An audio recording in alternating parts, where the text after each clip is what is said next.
Imaginez que la science, par choix ou par hasard, fournisse une preuve irréfutable de la véracité de la Bible.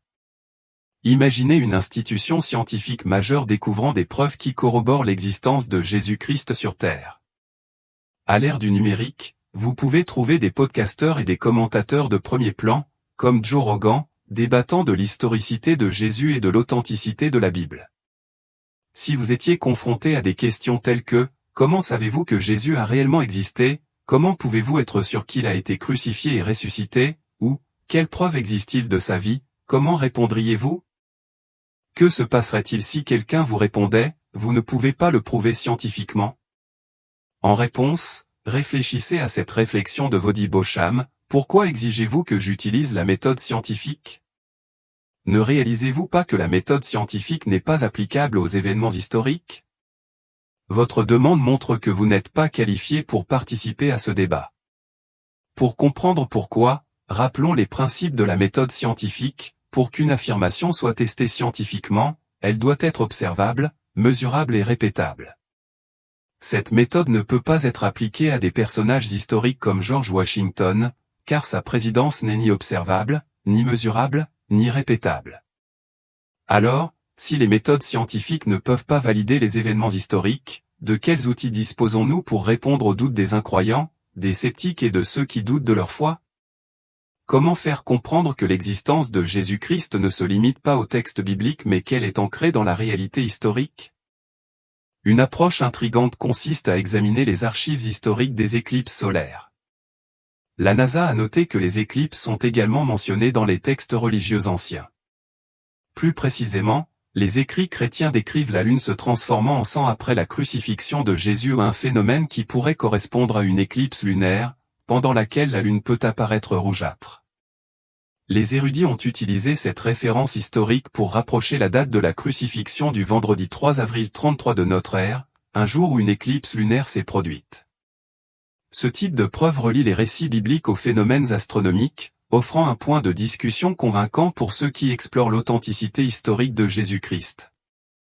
La Bible raconte un moment dramatique dans Luc 23, 44-46, il était environ la 6e heure, et il y eut des ténèbres sur toute la terre jusqu'à la 9e heure. Alors le soleil s'obscurcit, et le voile du temple se déchira en deux. Et Jésus s'écria d'une voix forte, « Père, je remets mon esprit entre tes mains. » Après avoir dit cela, il expira. Pour saisir pleinement la signification de ce passage, approfondissons les détails. Selon le verset 45, le soleil s'obscurcit. Certaines traductions décrivent cela comme le soleil cessant de briller ou s'obscurcissant. Imaginez la scène du calvaire, Jésus, le Fils de Dieu, est crucifié sur une croix. La foule, composée notamment de chefs religieux et de soldats, le regarde et se moque de lui en disant « Il a sauvé les autres, qu'il se sauve lui-même s'il est le Messie de Dieu, l'élu. » Au milieu de ces railleries, une obscurité profonde enveloppe le pays, un événement que beaucoup interprètent comme une éclipse solaire. Alors que cette obscurité s'abat, Jésus s'écrie « Père, je remets mon esprit entre tes mains. » Avec cette déclaration, il rend son dernier souffle. Cette image vivante souligne la gravité du moment et les éléments surnaturels qui accompagnent les dernières heures de Jésus. Dans son sermon influx, « Pourquoi je crois à la Bible ?» Vodi Beaucham fournit une défense convaincante de la vérité de la Bible. Il affirme « Je choisis de croire la Bible parce qu'elle est un recueil fiable de documents historiques, rédigés par des témoins oculaires du vivant d'autres témoins oculaires. Ces documents relatent des événements surnaturels qui ont accompli des prophéties spécifiques et revendiquent une origine divine plutôt qu'humaine. Il est essentiel de se rappeler que la Bible est à la fois réelle et infaillible. Accepter la parole de Dieu lui donne vie de manière profonde. Comme l'explique Hébreux 4h12, elle est vivante et puissante, plus tranchante que l'épée à double tranchant la plus acérée, capable de transpercer l'âme et l'esprit, les jointures et les moelles. Elle révèle nos pensées et nos intentions les plus profondes.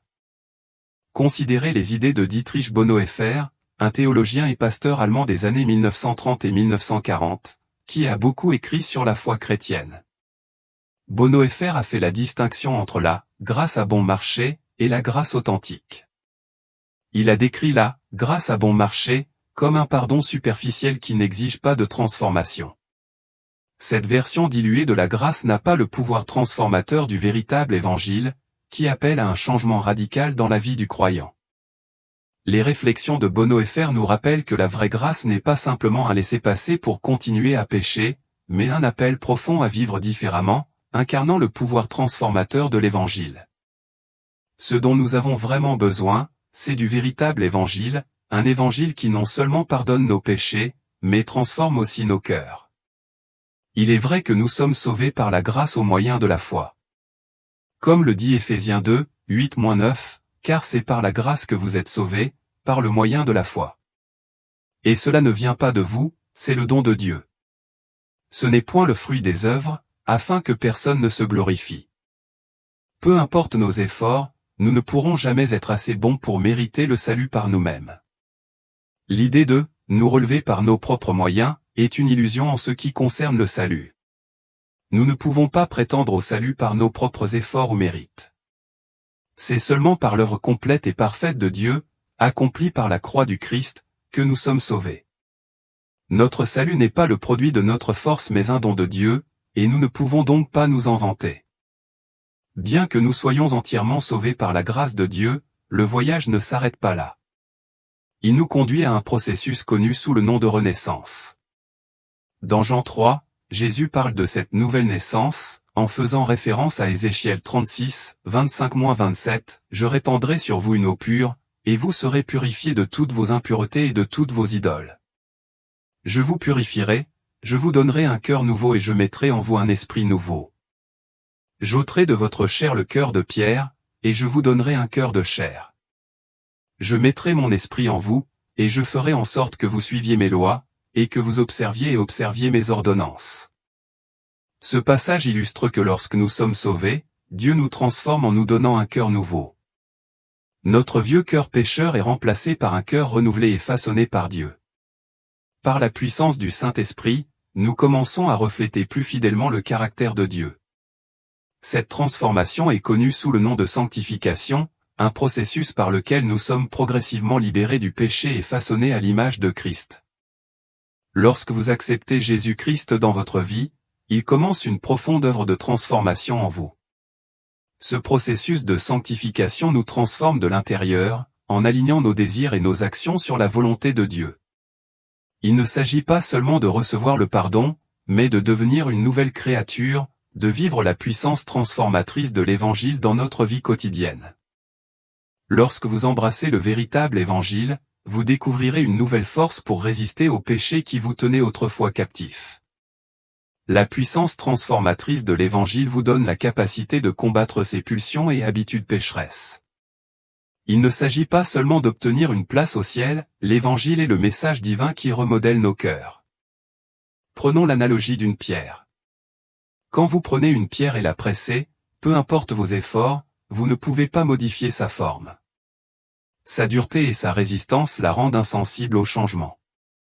C'est comme notre cœur avant de rencontrer Jésus et de subir le processus de renaissance. Cependant, une fois que nous rencontrons Jésus, nous recevons un nouveau cœur, un cœur doux et malléable, prêt à être façonné et modelé par Dieu. Ce nouveau cœur signifie un changement fondamental en nous, nous alignant plus étroitement sur la volonté de Dieu. Avec ce nouveau cœur, le changement est non seulement possible mais attendu. Le véritable évangile de Jésus-Christ apporte une véritable transformation. Il met au défi et convainc, conduisant à un véritable changement dans nos comportements pécheurs et incitant à une repentance sincère. Contrairement au concept de grâce bon marché, que Dietrich Bonhoeffer a critiqué comme offrant le pardon sans appel à la transformation, la vraie grâce exige de se détourner du péché. Elle nous appelle au sacrifice, à l'humilité et à un amour profond pour les autres. La grâce bon marché, ou l'évangile édulcoré, promet faussement le pardon tout en négligeant l'appel essentiel à la repentance et au changement. Il parle de bénédiction et de prospérité sans aborder le besoin de transformation personnelle ou l'appel à aimer notre prochain et à faire des sacrifices. Cette version de l'évangile suggère que la vie sera douce et sans problème une fois que vous deviendrez chrétien, ce qui est une représentation trompeuse de la vérité. En revanche, le véritable évangile reconnaît que suivre Jésus peut conduire à des défis et des afflictions plus nombreux. Cependant, il nous assure également que le Seigneur nous délivrera de tous, comme indiqué dans le psaume 34, 19. L'évangile édulcoré, souvent prêché par peur d'offenser ou de repousser les gens, ne parvient pas à répondre aux véritables besoins du cœur. Il peut apporter une paix et un réconfort temporaire, mais n'aborde pas le travail profond et transformateur nécessaire à un véritable changement. En fin de compte, le véritable évangile ne consiste pas à éviter l'inconfort ou à offenser les autres, mais à s'engager dans la puissance transformatrice de Dieu. Cela nous oblige à rejeter les messages superficiels et à embrasser une foi qui nous appelle à une véritable repentance, à un changement sincère et à une vie vécue en accord avec la volonté de Dieu. Le véritable évangile possède le pouvoir de percer même le cœur le plus endurci. Lorsque le message du Christ est dilué pour n'offrir que miséricorde et grâce sans appeler à la repentance, il prive l'évangile de son pouvoir transformateur. Il est de loin préférable de confronter les gens maintenant avec l'évangile complet, même si cela les offense, plutôt que de découvrir plus tard qu'ils n'ont jamais été exposés au message complet et d'être confrontés à la séparation d'avec Dieu. Les paroles de Jésus dans Luc 9, 23-24 illustrent cela de manière frappante, et il dit à tous, « Si quelqu'un veut venir après moi, qu'il renonce à lui-même, qu'il se charge chaque jour de sa croix, et qu'il me suive. Car celui qui veut sauver sa vie la perdra, mais celui qui perd sa vie à cause de moi la sauvera. Car que sert-il à un homme de gagner le monde entier, s'il se perd ou se perd lui-même ? » Suivre Jésus exige un renoncement radical à soi-même. Cela signifie placer sa volonté au-dessus de la nôtre, se repentir de nos péchés et adhérer au chemin qu'il nous trace. Même si nous devions obtenir tout ce que le monde offre, tout cela est éphémère et dénué de sens si nous ne parvenons pas à nous aligner sur les enseignements du Christ. En fin de compte, seul ce que nous avons fait pour le royaume de Dieu compte vraiment. En tant que disciples de Jésus, nous devons rejeter l'évangile édulcoré que beaucoup présentent et embrasser à la place le seul véritable évangile capable de nous délivrer du péché. Jacques 1h22 nous met en garde, mettez en pratique la parole, et ne vous bornez pas à l'écouter, en vous trompant vous-même par de faux raisonnements. Ce verset nous appelle à démontrer notre foi en appliquant activement la parole de Dieu dans nos vies. Il ne suffit pas d'entendre la parole, nous devons incarner ses principes, ses instructions et ses préceptes. La dernière partie de ce verset est particulièrement frappante, révélant que si nous entendons la parole mais ne la mettons pas en pratique, nous nous trompons nous-mêmes. Cette auto-illusion n'est pas l'œuvre de Satan ou d'une force démoniaque, mais le produit de notre propre incapacité à aligner nos actions sur nos croyances. C'est une vérité qui donne à réfléchir, connaître la parole de Dieu mais ne pas la mettre en pratique constitue une auto-illusion. Comment pouvons-nous professer aimer le Christ si nous ne lui obéissons pas ? Comment pouvons-nous prétendre aspirer à ressembler au Christ tout en négligeant de soumettre notre volonté et nos actions à son commandement ? Le véritable discipulat exige plus que la simple reconnaissance des enseignements du Christ, il exige une vie active et obéissante qui reflète son pouvoir transformateur. Le véritable évangile nous met au défi de vivre notre foi de manière authentique et diligente, et pas seulement d'en parler. La Bible amplifiée offre un aperçu approfondi de Jacques 1, 22-24, mais montrez-vous des pratiquants de la parole, obéissant activement et continuellement aux préceptes de Dieu, et ne vous contentez pas d'écouter la parole sans en saisir le sens, en vous trompant vous-même par des raisonnements faux et contraires à la vérité. Car si quelqu'un écoute seulement la parole sans y obéir, il est semblable à un homme qui regarde dans un miroir son visage naturel, car, une fois qu'il s'est regardé et s'en est allé, il oublie aussitôt à quoi il ressemblait. Réfléchissons à cela. Permettez-vous vraiment à la parole de Dieu de guider votre vie comme une lampe à vos pieds ? Ne vous contentez-vous pas d'entendre, mais obéissez-vous activement et mettez-vous en pratique ses enseignements ? Être un véritable pratiquant de la parole de Dieu, c'est être constamment mis au défi par elle. L'Écriture nous demande de prier sans cesse, un commandement qui peut être décourageant compte tenu de nos vies bien remplies. Elle nous appelle à aimer notre prochain comme nous-mêmes, ce qui peut être particulièrement difficile face à ceux qui mettent notre patience et notre caractère à l'épreuve. De plus, nous sommes encouragés à être patients et lents à la colère. Ces instructions soulignent que le chemin de la foi implique un processus continu de transformation et de défi. Si vous ne rencontrez pas ces défis, vous vous engagez peut-être de manière sélective dans les parties de l'Écriture qui sont réconfortantes et affirmatives, tout en évitant celles qui exigent croissance et changement. Un véritable engagement avec la parole de Dieu signifie embrasser son intégralité, en particulier les aspects qui confrontent et affinent votre caractère. Alors, saints, prions pour avoir la force d'être des acteurs de la parole. La Bible nous appelle à nous éveiller à la réalité du ciel et de l'enfer, et à la certitude d'un jour de jugement à venir. Tout comme un conducteur qui s'assoupit peut manquer des panneaux de signalisation cruciaux, nous devons rester vigilants aux signes que Dieu a fournis dans sa parole, indiquant que le temps touche à sa fin. Ce monde est transitoire, et bien que ses défis soient nombreux, il y a la promesse d'un endroit meilleur. Le ciel, tel que décrit dans les Écritures, offre un avenir sans larmes, sans chagrin, sans maladie et sans désastre, remplacé par une joie et une paix éternelle en présence du Seigneur. Acceptez toute la portée de la parole de Dieu et laissez-la vous transformer, vous mettant au défi de vivre en accord avec sa volonté. Cette préparation est essentielle alors que nous anticipons la glorieuse promesse de l'éternité avec notre Créateur. Hébreux 3h12 nous avertit avec un profond sérieux, en disant, « Prenez garde, frères et sœurs, que personne parmi vous n'ait un cœur mauvais et incrédule, au point de se détourner du Dieu vivant. » Cet avertissement de Paul a un poids considérable car il nous appelle à nous garder de développer un cœur à la fois méchant et incrédule, un cœur qui refuse obstinément de faire confiance au Seigneur et de dépendre de lui, un cœur qui se détourne du Dieu vivant. La gravité de cet avertissement devient encore plus claire lorsque nous considérons l'impact de l'incrédulité sur notre vie spirituelle. Dans Matthieu 13, nous trouvons un exemple qui donne à réfléchir sur les conséquences de l'incrédulité. Alors que Jésus retourne dans sa ville natale et commence à enseigner dans la synagogue, le verset 58 raconte, « Or, il ne fit pas là beaucoup de miracles, à cause de leur incrédulité. » Ce passage met en lumière une vérité essentielle, l'incrédulité peut entraver les œuvres miraculeuses de Jésus. La puissance même du Christ a été restreinte en raison du manque de foi du peuple. Cet exemple illustre pourquoi Paul nous met en garde contre le fait d'entretenir un cœur incrédule. Lorsque nous sommes en proie à l'incrédulité, nous nions en réalité la puissance de Dieu, sa gloire et tout ce qu'il est.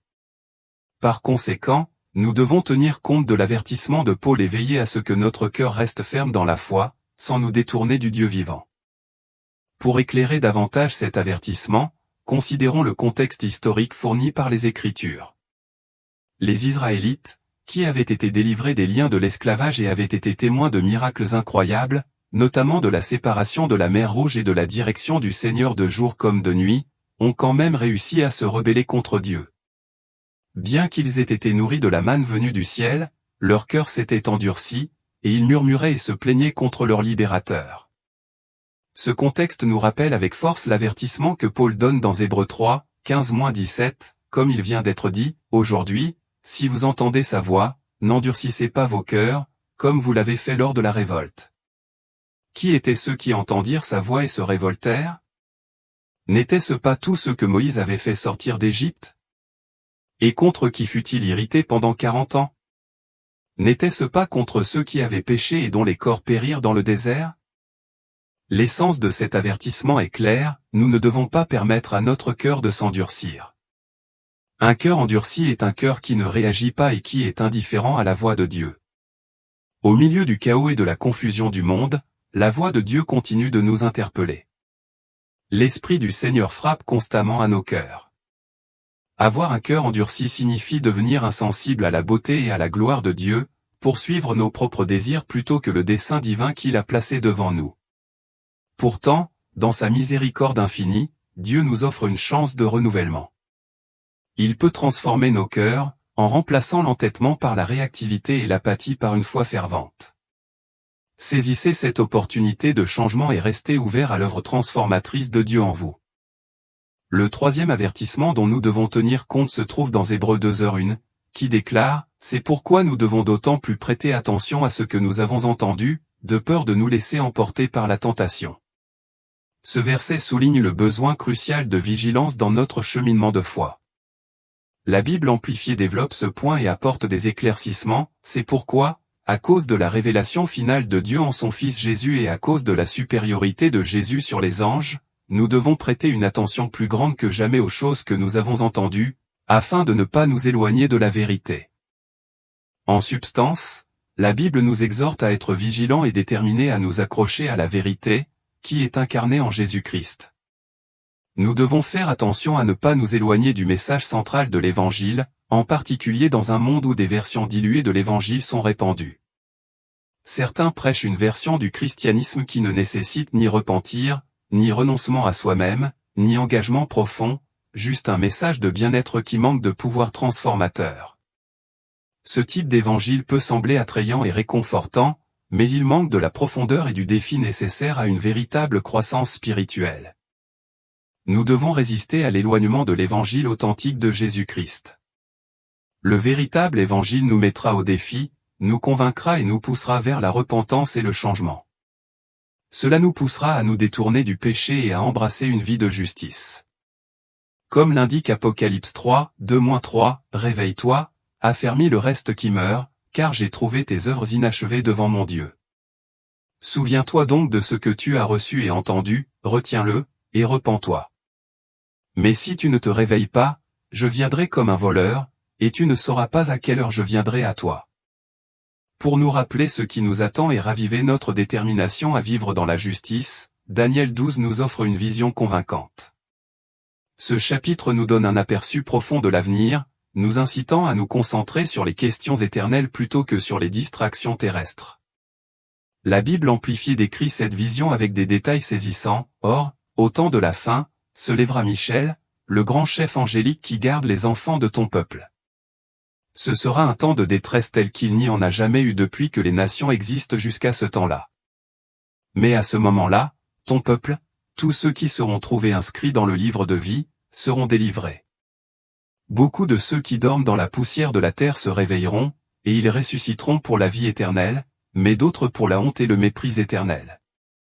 Ceux qui sont spirituellement sages brilleront comme la splendeur de l'étendue du ciel, et ceux qui conduisent beaucoup à la justice brilleront comme les étoiles pour toujours et à jamais. Ce passage de Daniel nous rappelle avec force les enjeux éternels qui sont en jeu et nous encourage à rester concentrés sur les promesses divines, en veillant à rester ancrés dans la vérité de l'Évangile.